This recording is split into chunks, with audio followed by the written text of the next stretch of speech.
अभी तक पार्टी मार के भी बैठ नहीं पा रही हूँ और बिटाडीन की सिकाई कर रही हूँ। रात की नींद उड़ गई है। मेरे बेबी का वेट था अराउंड 3.5 की, उसके बॉर्डर लाइन में था जॉन्डिस। मेरे स्टिचेस भी दिखाने जा रहा है, बट आई डिडंट नो कि डिलीवरी के बाद भी इतना पेनफुल रहेगा। स्टिचेस मेरे हील्ड हुए हैं। मैं ऑलरेडी बुआ बनी हूँ, मैं मासी बनी हूँ। ऐसे लग रहा है कि मैं पता नहीं बरसों से माँ बनी। बहुत गैस की प्रॉब्लम हो रही है, किसने उसको दबा दिया हो।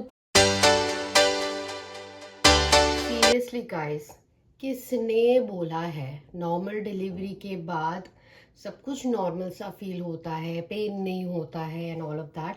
ऑब्वियसली पेनफुल होता है।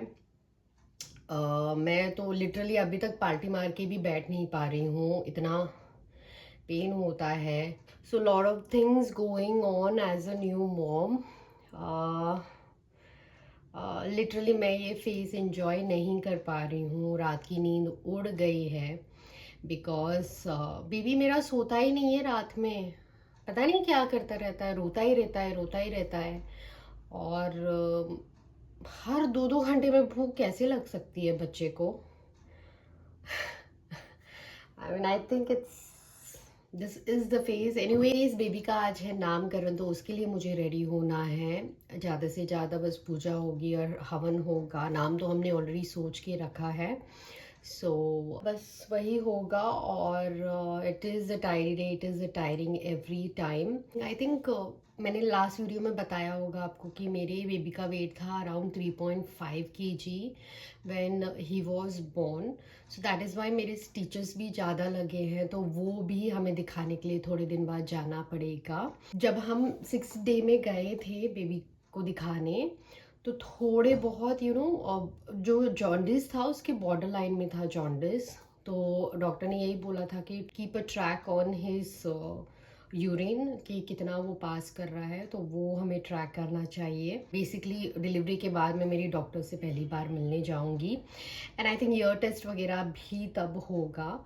तो I will give you an update कि उसका क्या है, क्या आया है। बट अभी के लिए तो बस मॉम ड्यूटी चल रही है। So the thing is baby is not sleeping. मैं इस बारे में बहुत बात कर सकती हूँ, बहुत बात कर सकती हूँ। Coming to the part of the normal delivery, कि नॉर्मल डिलीवरी होना अच्छा है, I opted it, but I didn't know कि डिलीवरी के बाद भी इतना पेनफुल रहेगा। बिकॉज उठने में, बैठने में डर लगा रहता है। वॉशरूम जाने में तो obviously it's very challenging, very challenging. Washroom जाते ऐसा लगता है, सगमा सा लगने लगता है कि अरे यार वॉशरूम जाना है। और फिर बिटाडीन का सिकाई करना है, तो उसमें 10-15 मिनट सुबह और शाम के मैं बैठी रहती हूँ। That is very irritating, but वो बहुत रिलीफ देता है, ट्रस्ट मी। अगर आपको नॉर्मल डिलीवरी हुई है तो हमें हॉस्पिटल से एक छोटा सा टब दिया था जो आपके कमोड के साथ फिक्स होता है। आप उसमें वार्म वाटर डाल के, बिटाडीन डाल के उसमें बैठ जाना। दैट इज़ व्हाट द सिकाई मीन इज। तो मैं वो करती हूँ क्योंकि मुझे वो रिलीफ मिलता है। एनीवेज, लेट होने वाला है, जीरा वाटर इंजॉय कर रही हूँ and then I will be getting ready. नामकरण है, स्पेशल डे है बेबी का, तो उसको रेडी करना है, मुझे रेडी होना है। So that is the whole idea. और मैं आगे बताऊंगी कि जॉन्डिस का क्या हुआ बेबी का, और what is the update on my stitches as well. By the way, I forgot to show, this is the belt that I'm using currently. मुझे पता नहीं कितना असर करता है या नहीं, बट मैं इसको पहन के रखती हूँ मोस्ट ऑफ द टाइम। बस सोते वक्त और खाते वक्त निकाल देती हूँ। मैंने ये हॉस्पिटल से ही लिया था जब डिस्चार्ज हुए थे हम। देखती हूँ अगर मुझे इसका लिंक मिलता है ऑनलाइन में, I will share the product link, वरना तो मैंने इसको ऑफलाइन स्टोर से ही लिया था। और इसमें अभी जिन देवताओं का मैं नाम ले रहा हूँ, इनसे हम आशीर्वाद ले रहे हैं और अनुमति ले रहे हैं। मातृ पितृ चरण कमलेभ्यो नमः। आपके माता पिता नहीं है, उनको यहीं से प्रणाम कर लेंगे। परम गुरु देवताभ्यो नमः। ओम इष्ट देवताभ्यो नमः। अपनी कुल देवी का ध्यान करते हुए कुल देवी को प्रणाम करेंगे। स्थान देवताभ्यो नमः। ओम वास्तु देवताभ्यो नमः। यहाँ आसपास जितने भी मंदिर हैं, पवित्र तीर्थ हैं, उन्हीं सभी देवताओं को भी हम प्रणाम करेंगे। ठीक है। ओम सर्वेभ्यो देवेभ्यो नमः। ओम सर्वेभ्यो ब्राह्मणेभ्यो नमः। सिद्धि बुद्धि सहिताय श्रीमन महागणाधिपतये।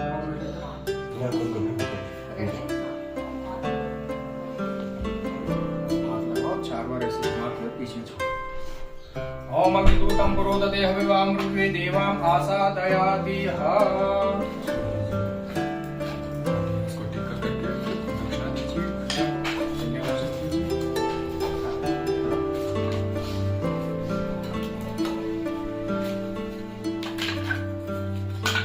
तत्र देवोघातानां शान्तिर्भवतु वारिणम्। अद्य श्री नवग्रह मंडल देवता प्रीत्यर्थे आचूर्ण होमे विनियोगः। हाँ जी, आप दूसरों को चांस देते हैं। चलो आओ तुम।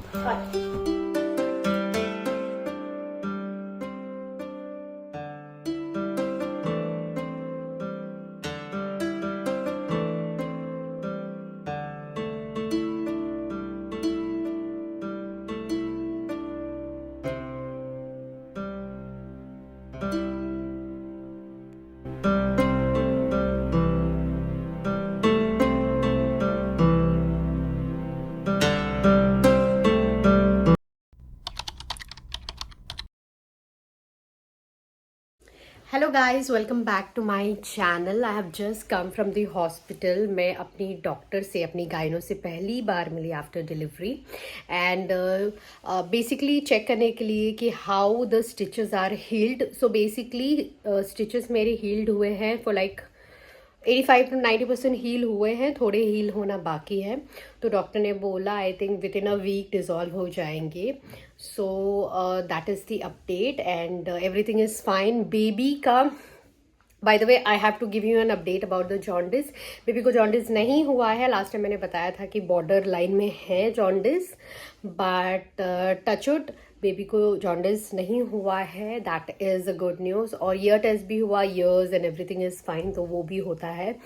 So overall it's a new journey for me, it's a new experience for me. नई नई चीज़ें पता चल रही है, बेबी के साथ क्या होता है क्या नहीं होता है। और एक चीज़ मैं आपके साथ शेयर करना चाहती हूँ, यू नो मैं ऑलरेडी बुआ बनी हूँ, मैं मासी बनी हूँ, I have babies eight home. तो लेकिन कभी ऐसे बेबी का कभी पॉटी क्लीन नहीं हो पाया, you know people were there at home, तो मैंने कभी किया नहीं वो सब चीज़ें because I was the youngest one. But after becoming a mom ये सब कितना आसान सा लग रहा है। ऐसे लग रहा है कि मैं पता नहीं बरसों से माँ बनी हुई हूँ।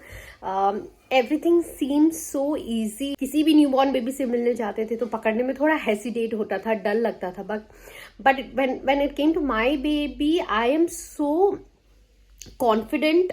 मुझे पता है मैं बेबी को गिराऊंगी नहीं, मुझे पता है मैं बेबी को हार्म नहीं करूंगी। मैं इतने इजीली उठा पाती हूँ, इतने अच्छे से ख्याल रखते हो। पता नहीं वो ऑटोमेटिकली हार्मोन्स चेंज होते हैं, क्या होते हैं, बट मदरहुड आपके अंदर से ही आ जाती है and that's an amazing feeling. ऐसा लगता है ना सब कुछ मैं ही करूं बेबी के लिए A to Z, बट हो नहीं पाता है।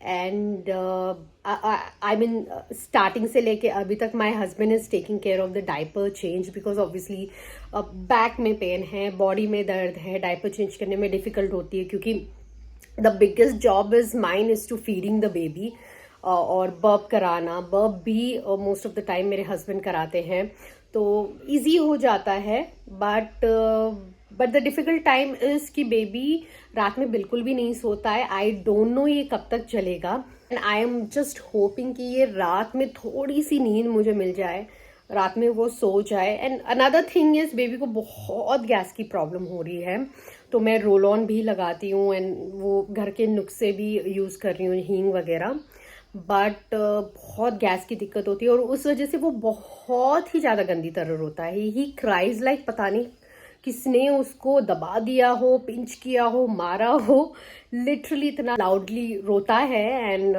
But yeah this is the phase, I think I should enjoy it. आगे का मैं आपको अपडेट करूंगी कि how is the journey going on. So if you like this video please to like, share, subscribe करना ना भूले मेरे चैनल को and I will see you in my next video. Till then take care, bye.